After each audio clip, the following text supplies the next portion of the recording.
CBSE class 12 chemistry हमारा chapter है chemical kinetics और हमारा अगला क्वेश्चन है क्वेश्चन नंबर 17। ए से बी एक रिएक्शन गिवन है। The reaction rate becomes 3 times when the concentration of A is increased by 9 times. What is the order of the reaction. यह क्वेश्चन सीबीएसई 2018 में 1 mark का पूछा गया था। एक बार आप इस क्वेश्चन को ट्राई करिए, फिर हम लोग आगे बढ़ते हैं। तो यहाँ पर हमारे पास गिवन रिएक्शन है ए से बी। अब हम लोग रेट लॉ एक्सप्रेशन इसका लिखेंगे, तो हम लोग R1 मान लेते हैं रेट ऑफ रिएक्शन। तो K हो गया हमारा रेट कांस्टेंट और A to the power X concentration of A, reactant हमारे पास A है, मान लेते हैं उसका पावर X है और ऑर्डर यहाँ पर आपका X हो जाएगा। इसको इक्वेशन 1 मान लिया। अब अकॉर्डिंग टू क्वेश्चन बोला गया कि जब कंसंट्रेशन को 9 टाइम्स कर दिया गया, ठीक है, तो यहाँ हमें ध्यान देना है, यहाँ जो A हमारा होगा वो A हो जाएगा हमारा 9A, ठीक है, और इसका कंसंट्रेशन हम लेंगे, ठीक है। हम 9 को ऐसे बाहर नहीं लिखेंगे, ठीक है, हम लोग यहाँ पर अंदर ही लिखेंगे A9A, ठीक है। तो यहाँ पर आपका जो X हो जाएगा वो 9A का X हो जाएगा, पूरा पावर आपका X होगा। ऐसा नहीं होगा कि 9 कंसंट्रेशन ऑफ और X यहाँ होगा, तो इस पर आप थोड़ा ध्यान देना है ना। तो आपका जो A है उसका कंसंट्रेशन 9 टाइम्स हुआ, तो यहाँ पर आपका हो गया 9A, तो इसलिए मैंने यहाँ मार्क लगाया है। और आपका ये बोला गया है कि जब आपका कंसंट्रेशन ऑफ A, तो A आपका जब 9 टाइम्स हो जाता है ना, तो जो R1 हो जाता है वो आपका 3 टाइम्स हो जाता है, मतलब rate of reaction 3 times increase कर जाता है, ठीक है, क्योंकि rate of reaction directly proportional to concentration होता है। अब हम क्या करेंगे कि इन वैल्यूज़ को हम लोग क्या करते हैं 1 में पुट कर देते हैं, ठीक है। तो यहाँ पर R1 आपका क्या हो गया है 3R1 हो गया है, तो 3R1 लिख दिया। और यहाँ पर A आपका क्या हो गया है concentration of A, concentration of 9A हो गया और पावर X हो गया, ठीक है। अब इसको हम लोग सॉल्व करते हैं। इसको जब हम लोग सॉल्व करने से पहले हम लोग क्या करते हैं डिवाइड कर देते हैं, ठीक है।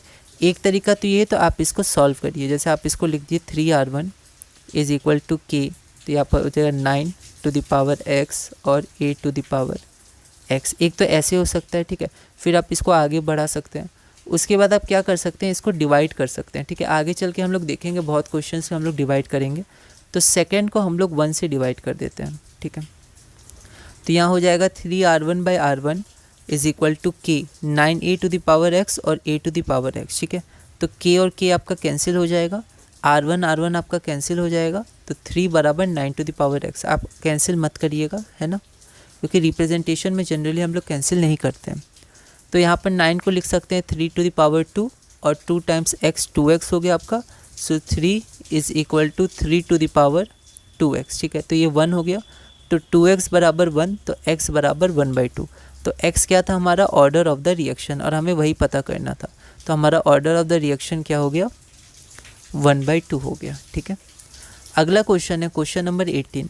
The initial concentration of the reactant increases 4-fold and the reaction becomes 16 times of its initial value, ठीक है। ओरिजिनल या इनिशियल वैल्यू जनरली होता है इनिशियल। तो इनिशियल कंसंट्रेशन को 4 टाइम्स किया गया, इंक्रीज़ किया गया, ठीक है। तो जो रिएक्शन है वो 16 टाइम्स हो गया। तो आपको बताना है ऑर्डर कितना है। यह क्वेश्चन सीबीएसई 2023 में 1 मार्क का पूछा गया था। एक बार आप इस क्वेश्चन को ट्राई करिए, फिर हम लोग आगे बढ़ते हैं। तो यहाँ पर फिर से सिमिलर मेथड है, आगे भी इसी मेथड का यूज़ करेंगे। रिएक्शन ए से बी है, तो rate expression R1 is equal to K concentration of A to the power X मान लिया, ठीक है। अकॉर्डिंग टू क्वेश्चन क्या बोला है, जब आपका कंसंट्रेशन 4 टाइम्स हो जाए तो अब कंसंट्रेशन हो जाएगा 4A, ठीक है। तो आपका जो रेट है वो 16 टाइम्स हो जाएगा, तो R1 बराबर हो गया 16R1, ठीक है। अब इसको हमने इक्वेशन 1 में पुट कर दिया, ठीक है। तो जब हम इसको इक्वेशन 1 में पुट करेंगे तो यहाँ देखिए R1 आपका हो गया 16R1, तो लेफ्ट हैंड साइड 16R1, और RHS में देखिए आपका concentration of A to the power X, तो यहाँ पर आपका हो जाएगा concentration of 4A to the power X, ठीक है। इसको हमने इक्वेशन नंबर 2 मान लिया। फिर से पिछले क्वेश्चन की तरह 2 डिवाइडेड बाई 1, तो यहाँ पर आप इसको कर लीजिएगा, कैंसिल मत करिएगा, मैं दिखा दे रहा हूँ। R1 कैंसिल होगा, K और K कैंसिल होगा, ठीक है। यहाँ पर आप X है तो X कॉमन हो जाएगा, A कैंसिल हो गया, तो 4 टू द पावर X, तो 16 हो गया आपका 4 का square is equal to 4 to the power X is equal to X to the power 2। और X हमारा क्या था, X ही हमारा ऑर्डर था, therefore order of the reaction is 2, हमारा ऑप्शन A हो गया, ठीक है। तो ये हो गया हमारा ऑप्शन नंबर A। अगला हो गया हमारा question number 19। The rate of reaction A + B gives products is given by the equation. तो यहाँ पर हमारे पास इक्वेशन क्या है, R is equal to K concentration of A times concentration of B. तो यहाँ पर हमारे पास रेट लॉ दिया हुआ है, if B is taken in large excess, B को लार्ज एक्सेस में लिया गया, then the order of the reaction would be 2, 0, 1 या कैन नॉट बी प्रेडिक्टेड। यह क्वेश्चन CBSE 2013 में 1 मार्क का पूछा गया था। एक बार आप इस क्वेश्चन को ट्राई करिए, फिर हम लोग आगे बढ़ते हैं। तो यहाँ पर हमारे पास गिवन क्या है, गिवन हमारे पास रेट लॉ एक्सप्रेशन है, R is equal to K concentration of A times concentration of B. Since concentration of B is taken in large excess, so its concentration does not change hence order with respect to B is 0। ठीक है, तो time के संग इसका concentration change नहीं होगा। ठीक है, अगर चेंज नहीं होगा तो ये रेट पे कोई इफेक्ट नहीं करेगा। ऐसा क्वेश्चन आगे भी हम लोग एक देखेंगे, सिमिलर क्वेश्चन। ठीक है, तो अगर ये रेट पे कोई नहीं करेगा इफेक्ट, तो फिर एक तरह से अगर इसको हम लोग नहीं लिखें तो भी कोई दिक्कत नहीं है। ठीक है, तो इसका पावर 0 हो जाएगा, इसके रेस्पेक्ट में आपका रेट 0 होगा, 0 ऑर्डर हो जाएगा बी के रेस्पेक्ट में। तो ऑर्डर किसका बचा, सिर्फ 1 ए का बचा। तो आपका ऑर्डर क्या हो जाएगा, 1 + 0 मान लीजिए, तो 1, या फिर अगर इसको आप लिखिएगा तो ऐसे भी लिख सकते हैं, k times concentration of A power 1, तो ऑर्डर इज़ 1, ऑप्शन सी। अगला क्वेश्चन है हमारा question number 20। For the reaction a + 2b gives AB2, the order with respect to reactant A is 2 and with respect to B is 0. What will be the change in the rate of reaction if the concentration of A is doubled and B is half? ठीक है, तो यहाँ पर पहले हम लोग देखे थे कि A का कंसंट्रेशन को 4 टाइम्स इंक्रीज़ किया गया, या सिर्फ B का कंसंट्रेशन को, पर यहाँ पर दोनों का कंसंट्रेशन को चेंज कर रहा है। A के कंसंट्रेशन को डबल कर दिया है और B के कंसंट्रेशन को हाफ कर दिया है। तो अब आपसे पूछा है what will be the change in rate of reaction. यह question CBSE sample question paper 2023 में 1 मार्क का पूछा गया था। एक बार आप इस क्वेश्चन को ट्राई करिए, फिर हम लोग आगे बढ़ते हैं। तो यहाँ पर हमारे पास गिवन एक्सप्रेशन है a + 2b गिव्स AB2।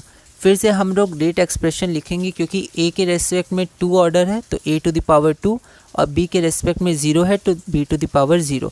अब यहाँ पर b⁴ का हम लोग 1 मान सकते हैं। तो यहाँ पर जो रेट है वो सिर्फ डिपेंड करेगा आपका कंसंट्रेशन ऑफ a पे।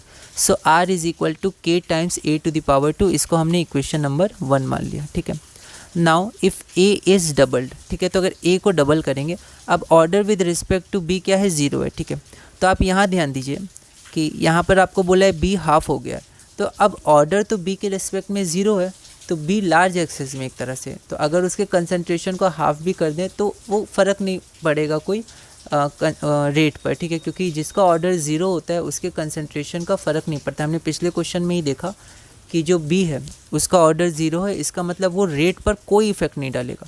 तो उसके कंसंट्रेशन के संग हम कुछ भी करें, हाफ कर दें, ट्वाइस कर दें, ठीक है, तो रेट पे कोई इफेक्ट नहीं पड़ेगा। ठीक है, तो रेट लॉ एक्सप्रेशन में वो एक तरह से है ही नहीं।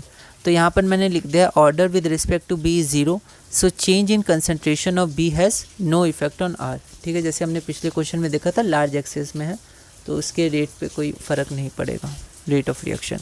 तो किससे फ़र्क पड़ेगा, सिर्फ a से फ़र्क पड़ेगा। a आपका डबल हुआ है। ठीक है, तो अगर a डबल हुआ है तो आपका जो r' हो जाएगा। ठीक है, a डबल हुआ है तो यहाँ आप लिख दीजिएगा, यहाँ मैंने लिखा नहीं है। ठीक है, और दूसरी बात, कैपिटल R नहीं स्मॉल r से आप रिप्रेजेंट कर रहे हैं तो पूरे आंसर में आप स्मॉल r से रिप्रेजेंट करिएगा। अगर आप कैपिटल R से शुरू से कर रहे हैं तो कैपिटल R से करिएगा। ठीक है, तो आप ध्यान दीजिएगा आपने किससे रिप्रेजेंट किया, जल्दबाजी में हम ऐसी गलती नहीं करेंगे, है ना। तो यहाँ आप एक चीज़ लिख सकते हैं, a is equal to 2a। ठीक है, ऐसे लिख दीजिएगा। अब a इक्वल टू 2a है तो r' आप लिख सकते हैं फ्रॉम 1, है ना। अब जैसे ये 1 मार्क का है तो आप थोड़ा इतना नहीं भी लिख सकते हैं, कोई दिक्कत नहीं है। तो r' हो गया 2a⁴, तो 2 का स्क्वायर 4, कंसंट्रेशन ऑफ a का स्क्वायर। ठीक है, तो आप इसको ऐसे भी लिख सकते हैं या ऐसे भी लिख सकते हैं। ठीक है ना। आप क्योंकि यहाँ पर आप कंसंट्रेशन के साथ लिखे हैं तो यहाँ पर भी आप कंसंट्रेशन के साथ लिख दीजिएगा। ठीक है, सिंबल के साथ। फिर क्या करना है हमें, तो फिर हमें बस डिवाइड करना है। जब हम डिवाइड करेंगे, यहाँ पर 1 मार्क का था इसलिए मैं ज़्यादा इक्वेशंस लिखे नहीं है। ठीक है, आप चाहें तो पहले की तरह लिख भी सकते हैं। तो अब आप देखिएगा कि r/r' हो जाएगा 1/4, तो r' जो हमारा नया रेट है वो आपका हो जाएगा 4r, मतलब 4 times the initial rate, hence rate increases 4 times. हमारा ऑप्शन नंबर ए हो गया। ठीक है, हमारा अगला क्वेश्चन है question number 21। Identify the reaction order from the following rate constant. तो यहाँ पर हमारे पास रेट कांस्टेंट की वैल्यू दी गई है, K is equal to 2.3 into 10⁻⁻5 litre per mole पर सेकेंड। यह क्वेश्चन ऑल इंडिया 2011 में 1 मार्क का पूछा गया था। एक बार आप इस क्वेश्चन को ट्राई करिएगा, अगली वीडियो में हम इसे सॉल्व करेंगे।